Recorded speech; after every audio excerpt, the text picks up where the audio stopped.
जो मुसलमान होता है वो थोड़ा सा अपने पर्दे का बहुत ख्याल करते हैं। यहाँ पे जो है हमारा कोई प्राइवेसी नहीं है और यहाँ पे हम बेपर्दा बेइज्जत हो गई है, इसलिए कि सड़क के किनारे पे जो हम रह रहे हैं ना, ये कौन सी ज़िंदगी, ये कौन सी इज़्ज़त है। बच्चे हैं सारे बीमार हो गए, आंखों का बीमारी फैल गई है सब में। हमारे पास मतलब छत नहीं है, हमारे पास रहाइश के लिए कोई जगह नहीं है, काम शाम नहीं है, पैसे कोई आमदनी नहीं है। एक फैमिली को अगर आप देखोगे तो शायद 2-3 टाइम खाने में से एक टाइम भी पूरा नहीं खा सकते, इसलिए कि फाइनेंशियली हमारा हालत बहुत ख़राब हो रही है। बिस्मिल्लाहिर्रहमानिर्रहीम, अस्सलाम वालेकुम नाज़रीन। इस वक्त यहाँ पर मौजूद हूँ मेलोडी के पास। जो यहाँ पर ये पार्क है, यहाँ पर 300 से ज़ायद जो फैमिलीज़ है, अफ़गान फैमिलीज़, वो यहाँ पर इस वक्त मौजूद है। और वो ह्यूमन राइट्स ऑर्गेनाइजेशन से और हुकूमत से, उसके साथ साथ इंटरनेशनल जितनी भी ऑर्गेनाइजेशंस है, उनसे भी मुतालबे कर रहे हैं। और यहाँ पर वो खुले आसमान तले यहाँ पर बैठे हुए हैं। उनसे बात करते हैं कि असल में कितने टाइम से ये यहाँ पर मौजूद है और इनके डिमांड्स जो है वो क्या है। अस्सलाम वालेकुम। अस्सलाम वालेकुम सर। मैम, मुझे बताइएगा कि सबसे पहले तो अपना नाम बता दीजिए और अफ़गानिस्तान में कहाँ से ताल्लुक़ है आपका? मेरा नाम लीना मेहराबज़ादा और मैं काबिल से ताल्लुक़ रखती हूँ।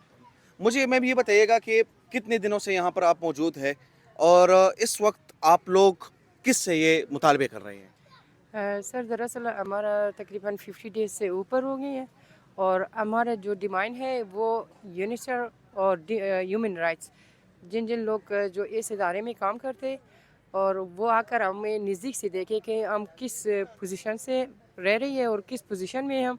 हमारे जो बच्चे हैं सारे बीमार हो गए, आंखों का बीमारी फैल गई है सब में, और डेंगू मच्छर अगर मतलब यहाँ पे डेंगू बीमारी फैल गई है। कई पेशेंट हमारा इसी पुलिस क्लिनिक में वहाँ पे ये बिस्तर था। और अभी फ़िलहाल जो है मतलब यहाँ पे फल जो अफाइज लोग हैं वो भी ज़्यादा है, और यहाँ पे छोटा बच्चे जो 5 साल से छोटे हैं उसके लिए बहुत ज़्यादा ये नमी ख़तरनाक साबित हो सकती है। और हमारे जो माए हैं मतलब यहाँ पे बूढ़े लोग हैं उसके लिए ये नमी बहुत ख़तरनाक साबित हो सकती है। और अभी तक तो गर्मी था, इसके बाद सर्दी आहिस्ता आहिस्ता शायद नज़दीक आ जाए। हमारे पास मतलब छत नहीं है, हमारे पास रहाइश के लिए कोई जगह नहीं है, काम शाम नहीं है, पैसे कोई आमदनी नहीं है, और जितने हमारे पास था वो हमने खा लिया। अभी फ़िलहाल मतलब एक फैमिली को अगर आप देखोगे तो शायद 2-3 टाइम खाने में से एक टाइम भी पूरा नहीं खा सकते, इसलिए कि फाइनेंशियली हमारा हालत बहुत ख़राब हो रही है। और दूसरी ये कि जो आँख की बीमारी है वो बहुत ज़्यादा फैल गई है, हर एक छोटा बड़े में ज़्यादा है। और ख़ासकर जब हम पुलिस क्लिनिक में जाते हैं तो अक्सर हमें स्लिप देते हैं, अक्सर बोलते हैं कि आई डी कार्ड लेकर आओ, तो यही प्रॉब्लम है। और अक्सर लोगों को अभी जब देखती हो मलेरिया मलेरिया एक। बहुत ज़्यादा बीमारी है। मुझे ये बताइएगा कितनी मुश्किलात है यहाँ पर एक औरत होके। आप बहुत सारे जो है हमारी बहनें माई यहाँ पर मौजूद है। वो लोग यहाँ पर रहते हैं, 50 दिन आप लोगों के तकरीबन हो गए हैं। क्या मुश्किलात है आप लोगों को यहाँ पर, किस तरह ज़िंदगी गुजर रही है? दरअसल सर मसला क्या है कि एक तो हम अफ़गानी है और दूसरे ये मुसलमान है। और ख़ासकर जो मुसलमान होते हैं या पाकिस्तान, अफ़गानिस्तान, ईरान, जो भी हो, कोई भी मुल्क जो मुसलमान होता है वो थोड़ा सा अपने पर्दे का बहुत ख्याल करते हैं।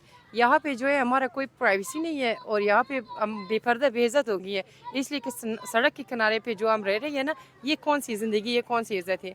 अक्सर लोग शायद ये सोचते हैं कि बाहर जाने के लिए हम यहाँ पे इकट्ठे हुए हैं, नहीं सॉरी ये बात नहीं है। अगर वो ये सोचता है सिर्फ 2 दिन आ जाए हमारे साथ गुजारे, फिर वो फील कर सकते हैं कि हम कौन सी पोजीशन में मतलब रह रही है। और फाइनली यही है कि इज़्ज़त सबसे पहले है, बाद में ख्वाहिशात है, दुनियावी ख्वाहिशात है। लेकिन हमारी इज़्ज़त तो ख़त्म हो गई है, इसलिए कि 2 महीने के अंदर यहाँ पे हमारा कोई प्राइवेसी नहीं है, कोई पर्दा नहीं है। तो आप खुद सोचिए कि हम किस तरह से रह रही हैं। अभी आप लोगों को 31 सितंबर का जो है वो 31 अगस्त का आप लोगों को टाइम दिया था और अब ये 31 सितंबर का, अभी ये अक्टूबर है। तो अभी हुकूमत पाकिस्तान या इधर के जो इदारे हैं या पुलिस आप लोगों को कोई तंग कर रही है? दरअसल सर मसला क्या है कि पाकिस्तान गवर्नमेंट शायद 40-45 सालों से ज़्यादा हुआ है कि वो हमारा मेहमान नवाजी बहुत अच्छी तरह से कर रही है, और हम फिर भी उससे शुक्रगुजार है। इसके बावजूद जी उन्होंने 31 दिसंबर उन्होंने डेडलाइन दिया था, यहाँ पे उन्होंने हमें इजाज़त दिया है, इसलिए कि हमने यहाँ पे मदनियत का जो आवाज़ उठाया है, हुकूक़ बशर जो हमने यहाँ पे आवाज़ उठाया है, तो कोई उन्होंने ममानियत नहीं किया और उन्होंने कोई एक्शन नहीं उठाया है।